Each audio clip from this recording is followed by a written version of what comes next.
1940s what we were doing? We were under occupation. 1950 what we were doing? We were thinking whether planning commission model is right, whether the Russian model is right, whether the planning commission can help us. 1960 what we were doing? We were doing politics of poverty. 1970 democracy problem.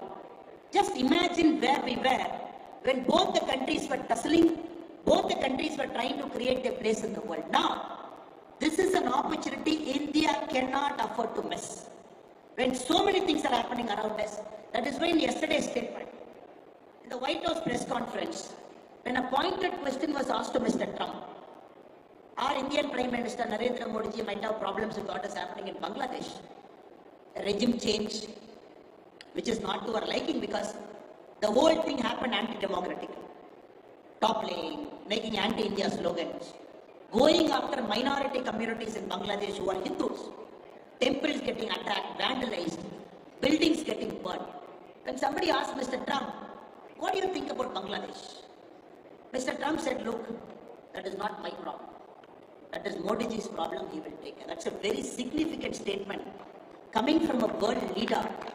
Because when we are looking at how carefully the global powers are fighting across India's border, what Mr. Trump said yesterday is a very, very significant statement. He said, that is not my problem, that is Modi ji's problem. So you are seeing a very careful calibration of US strategy because like how every country is playing, we are also playing. We are telling the world, look, we are 140 billion and we are growing so fast and we are 4 trillion. This year alone in our budget, we are investing 15 lakh crore rupee for investments alone. 15 lakh crore rupee. For your kind information, if I'm taking an era, no politics here, just for comparison purpose. 2013-14 budget, we have invested 1 lakh crore into India's infrastructure. 10 years later, we are putting 15 lakh crore in this budget alone to create infra. Because we know when we build roads, when we build ports, we are still not, Modi ji is still not done. When he took over in 2014, we had 73 airports. 73. 2025, we are having 158 airports. Modi ji in France said, just few days back he said, I am not done. We will add another 120 airports. So India's airport is going to jump to 278 by the end of 2030-2032 period. So this is needed because we are telling the world, don't take us lightly.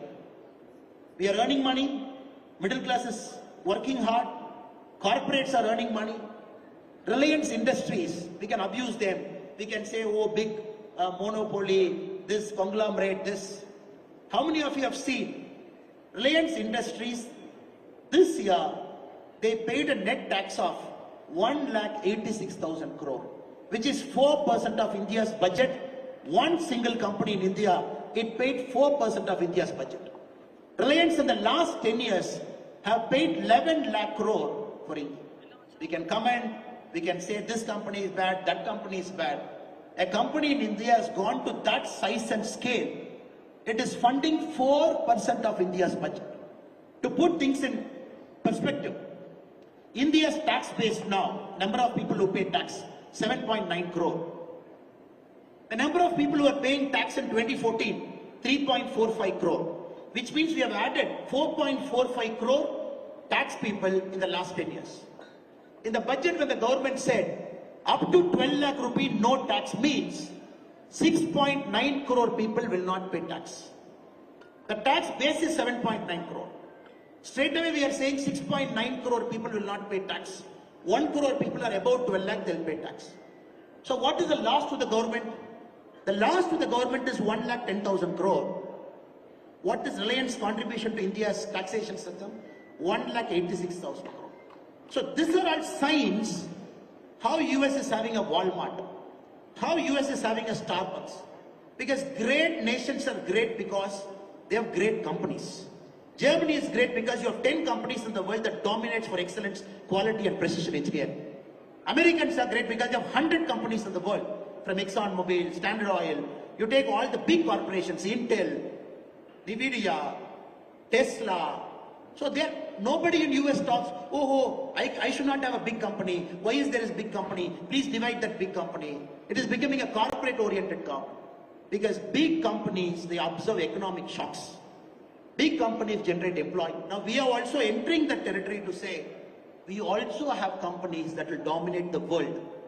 They will cross boundaries, enter into your nations, invest money, generate employment there. Many of you might know, Indian companies, we have generated the largest employment for Englishmen in UK last year. I'm again repeating this statement to you. Indian companies, we have generated the largest English employment in UK last year.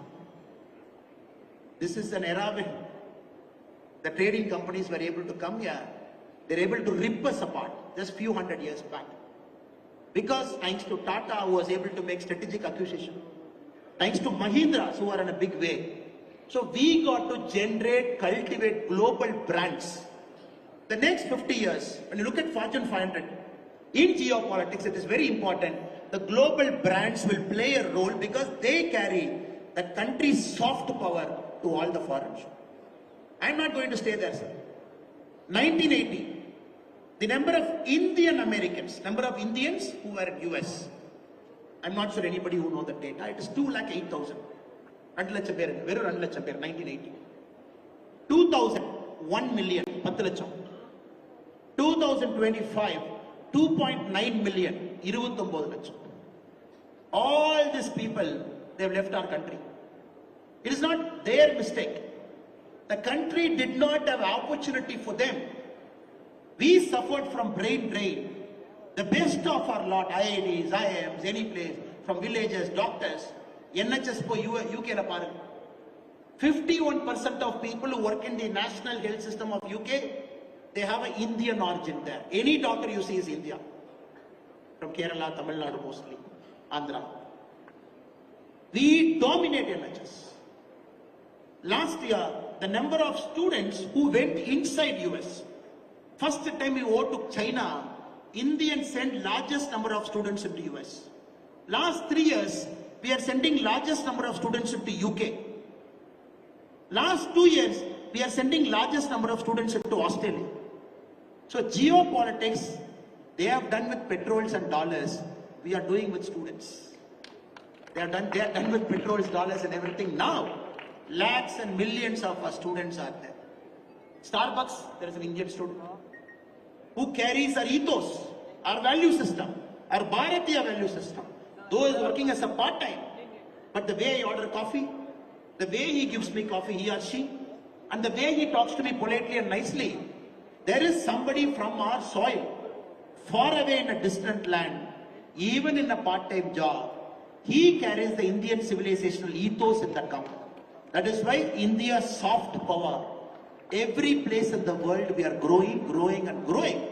Entrepreneurs, top people, community associations, students, anywhere we go. In Oxford, in a small city like Oxford in UK, one Tamil association called me, you should come. I said, I'm coming. Next day, one Tamil association said, you should come. I said, no, yesterday only you called, why are you calling today? No, we are a different Tamil association. Deepavali. So a small city in UK, Oxford, has got 3 Tamil associations. 3 Tamil associations in England city. England city. So everywhere else in the world, our soft power is on the rise. People want to come to our country. Kumbh Mela. We have crossed 64 crore. 64 people have come to Kumbh Mela. They have taken Snan from Ganga Mata. They have offered their prayers. But how many of us know? Multiple crores they come from outside India. Multiple crores of people. They came to see what is Kumbh Mela. How a religious congregation is happening. So in geopolitics, we are having our own strength. But we have to reach there. We have to invest in infra. Create opportunities for young people. Get them employed. Generate big companies in the country.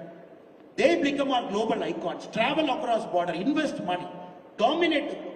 So I am very, very confident. In the next 25 years, we are putting seeds now. Airports, ports, roads. I'll take 5-7 minutes to talk about geopolitics and defense, I think that is very important. As we do this, as a large amount of our budget is being spent for defense, like how US is spending $900 billion, China's $450 billion, we are also spending huge amount of money for defense because we are living in a geographical space where you have Pakistan to one side, you have China to one side. And any leader has to prepare this country for a two-pronged war. It should not happen. Whenever it happens, we should be ready. And it doesn't happen by chance. We are investing, searching the best technology in the world. We want a Rafale because it brings firepower in the sky. In France, we already have 6 Scorpion submarines from France. Now Modi ji wants 3 more. He said, give me 3 more. Underwater. The recent Bangalore Aero India show, when it was happening, the Russians have brought their Sukhoi 57. Sukhoi 57 is possibly one of the best planes in the world. They brought it. Many of you must have seen in the media. A 63-year-old Russian test pilot in Sukhoi was doing acrobatics at 63 years old. It was defying gravity. The plane was defying the laws of physics in the sky. So Russia says, please take my Sukhoi 57. Trump is offering Modi ji, please take my F-35. This is the most advanced 5th generation aircraft in the world. Take F-35. Russians have brought Sukhoi 57 here. In Bangalore skies it is going. At the same time, we want MQ-9 Reaper drones. As we speak now, we have purchased 30 drones. We need to keep our borders safe. We don't want any infiltration to come in and bleed 1,000 cuts, kill innocent people by terrorist activity. This Reaper drones, each drone is 250 crore. Flying at 50,000 feet, pick up an ant. That also we are doing. Modernizing our defense. Atmanirbhar Bharat, bringing the best defense into it. Offsetting, because we want to manufacture something after a point of time. So we have to carefully navigate, calibrate, keep every country in our good book, balance, trade deficit, trade relation, tariff. When Trump immediately sends people in Indian plane, one plane has landed in Amritsar, the second plane is about to land. We have to deal with that. We have 2.9 million, 29 lakh people in US. But we also have 7,50,000 undocumented migrants living in US. We also have to be careful of that. And Indians occupy some of the highest positions in the world. Highest position. Some of the highest positions in the world. Especially in US. Also we have undocumented migrants there. Carefully, without violating human rights, we got to balance that. And many go from Punjab, Haryana, from parts of India through the donkey route, pay lakhs and millions of rupees, sell their farmland, pledge their gold, take all their money, go through the donkey route, enter into Mexico, then enter into US port. That is also a pricking issue. Solve it.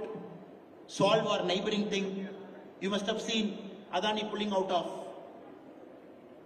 the solar energy deal in Sri Lanka, and that place happened to be very close to India's strategic border because China is operating there. So we got to take care of that. So I'm very, very confident, sir. People like you, very eminent people like you, in your discussion will bring geopolitics to a dinner table conversation. That is very important for our country. And we will have over a point of time to understand how geopolitics will influence me as a person. Either I live in Palakkad, I live in Coimbatore, or I live in a village. How anything that is happening in the world is going to affect us as a person. That is why I'm extremely delighted. The Rotary Conference, they wanted to talk about geopolitics, which I found very fascinating. A lot of people don't want to listen to geopolitics. A lot of people don't think geopolitics is relevant to them. And I personally believe for this eminent August gathering, it is very, very relevant. And before I close in the next 5 minutes, I want to leave a thought in your mind, in your head, so that you'll mull over in the next week or so and see where India is, where we need to go. Now all of you have cell phone. We all have cell phone. And now it is Apple 16 Pro or 15 Pro. We are at that level now. Now we have to understand,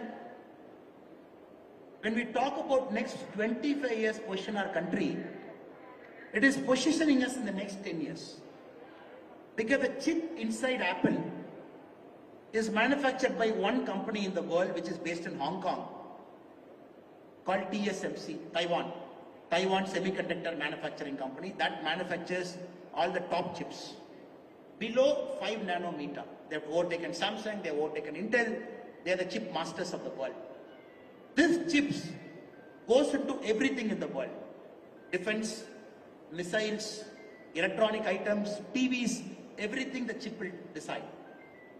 One company in the world based in Taiwan, below 5 nanometer chips, it dominates 99%. That is one company. One company in the world, in Netherlands called ASML, one company manufactures machine that can manufacture the 5 nm chip. That is also one company in Netherlands, one company, one country. As we speak now, it is one NVIDIA till the China's DeepSeek R1 that was deciding artificial intelligence is in our hand. Nobody can even fight with us. California, top 50 artificial intelligence companies in the world, 32 are based only in California state. China is investing so much money to make sure artificial intelligence, they will come number 1 in the world 10 years from now. Now India, we have also got a chip mission, semiconductor mission, where we have allocated 76,000 crore to say, we also want to get into chips. We also want to manufacture 65 nanometer, 40 nanometer, 28 nanometer and sub. So please read the document. We are also very clear we want to enter that. It is in this geopolitics, how artificial intelligence is coming, how it is going to dominate us, which country is going to dominate artificial intelligence, will be the dominant superpower of the world. But many of us don't know. Raw materials could be with China, ASML mission could be with Netherlands, chip manufacturing could be with Taiwan, but 20% of world's chip engineers are Indians. So that gives me a lot of hope. Of course, they are not in the country, they are living in different parts of the world. And that gives me confidence, some of our brightest, best brains, at some point of time, when they decide to come back and serve our country in their own capacity, because every year we are growing, every day we are growing, when they come back, I am very confident in the future, we can also dominate chips. We will also dominate artificial intelligence. We will also dominate the space, whatever we have spoken.